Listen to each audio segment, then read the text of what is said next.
தந்தி தொலைக்காட்சி நேயர்களுக்கு வணக்கம். நல்லதை சொல்வோம், நல்லதை செய்வோம், நல்லதே நடக்கும். ஒரு வாழ்க்கையில் நல்லது நடக்க வேண்டும் என்று சொன்னால் நல்லதை சொல்ல வேண்டும், நல்லதை செய்ய வேண்டும்.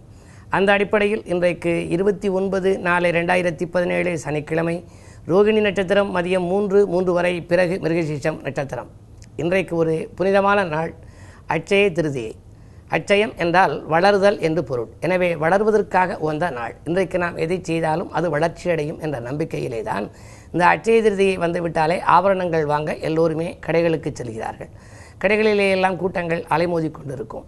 ஆனால் இதனுடைய உண்மையான பொருள் என்ன என்று சொன்னால், பொதுவாக வளர்பிறை காலத்திலே 3வது திதியாக வருவதுதான் இந்த அட்சய திருதியை திதி. சித்திரை மாதத்திலே அமாவாசைக்கு பிறகு வருகிற வளர்பிறை காலத்திலே 3வது திதியாக வருவதை அட்சய திருதியை நம்ம சொல்கிறோம். அது இன்றைக்கு வந்திருக்கிறது. இன்றைக்கு என்ன நடந்துச்சு அப்படின்னா, குபேரன் இழந்த சங்கநிதி, பதுமநிதி ஆகியவற்றை திரும்ப பெற்ற நாள் இந்த நாள். சரி, இதற்கு அடுத்தது குசேலன் ஒருத்தர் இருந்தார். வறுமையால் கஷ்டப்பட்டார். அவள் கிருஷ்ணனுக்கு ரொம்ப பிடிக்கும். கிருஷ்ண பரமாத்மாவுக்கு பிடித்தது அவள். பள்ளி தோழராக இருந்தவர் குசேலன்.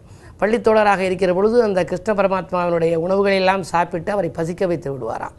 ஆகையினாலே அந்த பாவத்தினாலே இவர் அடுத்த பிறவியிலே பசியோடு வாடும் நிலையிலும் நிறைய பிள்ளைகள் பிறந்து தத்தளிக்கிற நிலையிலும் இருந்தார் இந்த குசேலன். அவளை கொண்டு போய் அன்று தினம்தான் கிருஷ்ண பரமாத்மாவை சந்தித்தார். கிருஷ்ண பரமாத்மா அவளோடு சாப்பிட்ட உடனே குசேலன் குபேரனாக மாறிவிட்டான். அவனுடைய இல்லமெல்லாம் மாளிகையாக வந்துவிட்டது. வெண்பட்டுக்கள் அவர் அணிந்து கொண்டு குடும்பமெல்லாம் மிக அற்புதமாக சிரித்த முகத்தோடு இருந்தார்கள். எல்லா உணவுகளும் கிடைத்ததாம். ஆகையினாலே குசேலனை குபேரனாக்கிய தினம் இந்த அட்சய திருதியை தினம். அதற்கு பிறகு பாண்டவர்கள் வனவாசத்தின் போது சூரிய தேவனிடமிருந்து அட்சய பாத்திரத்தை பெற்றதும் இந்த நாளிலே தான். அட்சய பாத்திரம் என்றால் வளருவது. அந்த பாத்திரத்திலே சோறு இருந்தால் அது வளர்ந்து கொண்டே போகும். அதிலே ஒரு 100 பேருக்கு நிரப்பப்பட்ட சோறு 1000 பேருக்கு கூட வளர்ச்சி அடையும். அப்படிப்பட்ட ஒரு புனிதமான இந்த நாளிலே நாம் நல்ல நேரம் பார்த்து, சித்தயோகம் பார்த்து, நல்ல நேரம் பார்த்து, அந்த நல்ல நேரத்திலே போய் பொருட்களை வாங்குவதற்காக கடைகளுக்கு போகின்ற பொழுது தங்கம் வெள்ளி முடிந்தவர்கள் வாங்கலாம். முடியாதவர்கள் அதற்காக ஒரு தொகையை பூஜை அறையிலே எடுத்து வைக்கலாம். பிறகு அது சேர்ந்த பின்னாலே ஒரு முகூர்த்த நாளிலே சென்று கடைகளிலே போய் வாங்கி வரலாம். இல்லாதவர்களெல்லாம் சாதாரணமாக ஏலம் போடுகிற பொழுது கோவில்களிலே உப்பு வாங்குவார்கள். உப்பு ஏலத்தில் எடுத்தால் பணம் வரும் என்பார்கள். ஆகையினாலே அட்சய திருதியை அன்றைக்கு நீங்கள் மளிகை கடைக்கு சென்று உப்பு வாங்கி வந்தால் கூட உங்களுக்கு பணம் சேர்ந்து கொண்டே இருக்கும். அது ஒரு எளிய பரிகாரம். அதே போல் உப்பு வாங்குவது போல வேறு என்னென்னவெல்லாம் வாங்கலாம் என்றால், பொன் பொருட்கள், ஆடை, ஆபரணங்கள், உங்களுக்கு உகந்த வண்ணத்திலே நீங்கள் ஆடைகளை வாங்கி வரலாம். குறிப்பாக மஞ்சள் வண்ணத்திலே ஆடைகளை வாங்கி வந்து வீட்டிலே வைத்துக் கொள்ளலாம். அதே போல் மளிகை சாமான்கள் வாங்கலாம். சோறு வடிக்கிற பாத்திரம் வாங்கலாம். அப்படி வாங்கினாலும் நன்மை. அது நீங்களாக தெய்வ படங்கள், மகாலட்சுமி படங்களை எல்லாம் இன்றைக்கு நீங்கள் வாங்கி வரலாம். தங்களால் இயன்றதை ஒரு மகாலட்சுமி படத்தை வாங்கி வந்து இல்லத்து பூஜை அறையில் நல்ல நேரம் பார்த்து வைத்தால் லட்சுமி கடாட்சத்தின் அருளாலே உங்களுக்கு அடுத்த அட்சய திருதியை வருகின்ற பொழுது மிகப்பெரிய செல்வ விருத்தி ஏற்பட்டு நீங்களும் ஆபரணங்கள் வாங்குகிற ஒரு நிலையை கூட கொடுக்கலாம். இல்லை என்றால் உங்களுடைய வளர்ச்சியிலே மிகப்பெரிய வளர்ச்சி உங்களுக்கு வந்து சேரும். அதே போல் சீர்வரிசை சாமான்கள் வாங்கலாம். பூஜை பொருட்கள் எல்லாம் வாங்கலாம். புனிதமான பொருட்களை எல்லாம் வாங்கலாம். அகல் விளக்குகள் வாங்கலாம். வெண்கலத்திலே மணி வாங்கலாம். எழுதுகோல் வாங்கலாம். எல்லாவற்றிற்கும் மேலாக அடுப்பு வாங்கி வைக்கலாம். பணப்பெட்டி, கேஷ் பாக்ஸ் வாங்கலாம். மணிப்பர்சுகள் வாங்கலாம். சர்க்கரை, வெல்லம், நெல்லிக்காய், மஞ்சள், குங்குமம் போன்ற மங்கள பொருள்களையெல்லாம் வாங்கலாம். இப்படி ஏதேனும் ஒரு பொருளை நீங்கள் வாங்குவதும் நல்லது. அதை காட்டிலும் உங்களுக்கு மிகச்சிறப்பான பலன் அன்னதானம் செய்வதன் மூலம் நல்ல பலன்கள் கிடைக்கும். இன்றைக்கு நீங்கள் அதிகாலையிலேயே கிருஷ்ணபிரானை வழிபட்டு உங்களுடைய கடமைகளை தொடங்குங்கள். வாழ்க்கை வளமாக அமையும் என்ற கருத்தை தெரிவித்து இன்றைய ராசி பலன்களை இப்பொழுது உங்களுக்கு வழங்கப் போகின்றேன். மேசராசி நேயர்களே, போராடும் நிலை மாறி புதிய திருப்பங்கள் ஏற்படும் நாள். இன்றைக்கு பொன்பொருள் சேர்க்கைக்கும் அஸ்திவாரம் அமைத்துக் கொள்வீர்கள். புகழ்மிக்கவர்களின் சந்திப்பு கிடைக்கும். வருமானம் திருப்திகரமாக இருக்கும். வாங்கல் கொடுக்கல்கள் ஒழுங்காகும். உத்தியோகத்தில் கூட முன்னேற்றம் வருவதற்கான சூழ்நிலைகள் உண்டு. ரிஷபராசி நேயர்களே, சந்திர மங்கள யோகம் செயல்படும். இன்றைக்கு குடும்பத்தில் முன்னேற்றம் கூடுதலாக இருக்கும்.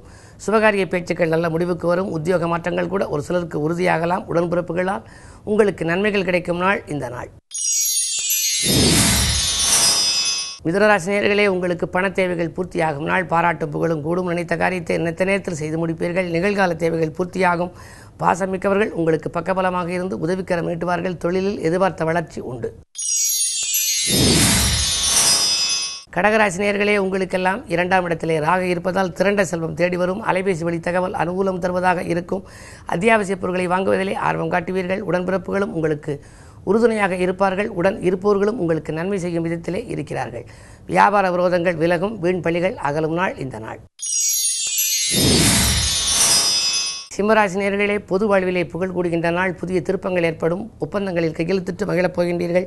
மாற்று கருத்துடையோர் மனம் மாறுவர். கூட்டு முயற்சிகளிலும் லாபம் உண்டு. தனித்தும் இயங்க நீங்கள் முற்படுவீர்கள். அரசியல் செல்வாக்கு மேலோங்கும் நாள் இந்த நாள். கன்னிராசி நேயர்களே, உங்களுக்கெல்லாம் குரு பலத்தால் குழந்தைகளால் உங்களுக்கு பெருமைகள் சேரும். கூட இருப்பவர்களும் உங்களுக்கு நன்மை தருபவர்களாக விளங்குவார்கள். கூட்டுத் தொழிலால் லாபங்கள் உண்டு. விட்டுப்போன வரன்கள் மீண்டும் வந்து சேரும். இந்த நாள் இனிய நாளாக அமைத்துக்கொள்ள சனிக்கிழமை என்பதால் சனி பகவானையும் வழிபாடு செய்யுங்கள். அட்சய திருதி என்பதால் கிருஷ்ண பகவானையும் நீங்கள் வழிபாடு செய்வது நல்லது. துலாம் ராசி நேயர்களே, உங்களுக்கு சந்திராஷ்டமம். முன் யோசனையுடன் செயல்பட்டால்தான் முன்னேற்றம் கிடைக்கும். இதிலும் கொஞ்சம் விழிப்புணர்ச்சி தேவை. முகஸ்துதிக்கு மயங்க வேண்டாம். செல்போன் வழி செய்தி சிந்திக்க வைப்பதாக இருக்கும். பயணங்களை மாற்றி அமைத்துக் கொள்வீர்கள். விரயங்கள் கூடுதலாக இருக்கும். சுப விரயம் செய்து குடும்பத்திற்கு தேவையான பொருட்களை வாங்கி மகிழ்வது நல்லது. விருச்சிக ராசி நேயர்களே, வெற்றி செய்திகள் வீடு வந்து சேருகின்ற நாள். இன்றைக்கு மங்கள பொருட்கள் வாங்குவதிலே நீங்கள் மனதை செலுத்துவீர்கள். தங்கம் வெள்ளி ஆடை ஆபரண சேர்க்கை உண்டு. முன்னோர்கள் வழியிலே உங்களுக்கு வந்த சொத்துக்களால் லாபங்களும் உங்களுக்கு கிடைக்கலாம். உடன் இருப்பவர்களும் உடன்பிறப்புகளும் உங்களுக்கு உறுதுணையாக இருப்பார்கள். திருமண தடைகள் அகலும். ஆரோக்கிய தொல்லைகள் விலகும். ஆரோக்கியம் சீராகி ஆனந்தப்படுத்தும். தொழிலில் நல்ல வருமானங்கள் எதிர்பார்த்தபடியே வந்து சேரும். சேமிப்பு உயரும் நாள். செல்வாக்கும் மேலோங்கும் நாள். இந்த நாளை மேலும் இனிய நாளாக அமைத்துக்கொள்ள கிருஷ்ணபிரான் வழிபாட்டை மேற்கொள்ளுங்கள். தனுசு ராசி நேயர்களே, உங்களுக்கெல்லாம் தடைகள் அகலும் நாள். ஆர்வம் காட்டாத செயல் கூட ஆதாயங்கள் கிடைக்கும். அடுக்கடுக்காக நல்ல தகவல்கள் வந்து கொண்டே இருக்கும். அதிகாலையில் வரும் அலைபேசி வழி தகவல் உங்கள் தொழிலுக்கு உறுதுணை புரிவதாக இருக்கும். பாதியில் இந்த கட்டிடப்பணி மீதியும் தொடரும். சுப விரயங்கள் உண்டு. பயணங்களால் உங்களுக்கு பலன் கிடைக்கும். மகர ராசி நேயர்களே, மறக்க முடியாத சம்பவங்கள் இல்லத்தில் நடைபெறும் நாள். மலைபோல் வந்த துயர் பனிபோல் விலகும். பிள்ளைகளால் உங்களுக்கு நன்மை உண்டு. உதிரி வருமானங்கள் பெருகும். உள்ளத்தில் ஒன்றும் உதட்டில் ஒன்றும் வைத்து பேசியவர்கள் உங்களை விட்டு விலகுவார்கள். உறவினர் வழி ஒத்துழைப்போடு ஒரு ஒப்பற்ற காரியத்தை செய்து முடிப்பீர்கள். வீடு கட்டும் பணி விரைவில் நடைபெறும். கும்பராசி நேயர்களே, மாற்று மருத்துவத்தால் மனக்கலக்கம் அகலும் நாள். வீட்டு முன்னேற்றம் கருதி எடுத்த முயற்சிகளிலும் வெற்றி உண்டு. மங்களப் பொருட்கள் வாங்குவதிலே மனதை செலுத்துவீர்கள். ஆன்மீக நாட்டம் அதிகரிக்கும். பெண்வழி பிரச்சனைகள் அகலும். உத்தியோகத்தில் எதிர்பார்த்த உயர்வுகள் உங்களுக்கு கிடைக்கலாம். இந்த நாள் ஒரு மிக மிக இனிய நாள். மேலும் இனிய நாளாக அமைத்துக்கொள்ள கிருஷ்ணன் வழிபாட்டை மேற்கொள்ளுங்கள். மீனராசி நேயர்களே, புத சுக்கிர யோகம் செயல்படும் இன்றைக்கு ஒரு புனிதமான நாள். வரவு திருப்திகரமாக இருக்கும். வாங்கல் கொடுக்கல்கள் ஒழுங்காகும். ஆரோக்கியம் சீராகி ஆனந்தப்படுத்தும். தங்கம் வெள்ளி வாங்குவதில் தனி கவனம் செலுத்துவீர்கள். அதிரடியாக முடிவெடுத்து உறவினர்களை கூட ஆச்சரியப்படுத்தப் போகிறீர்கள். துணிவும் தன்னம்பிக்கையும் கூடும்.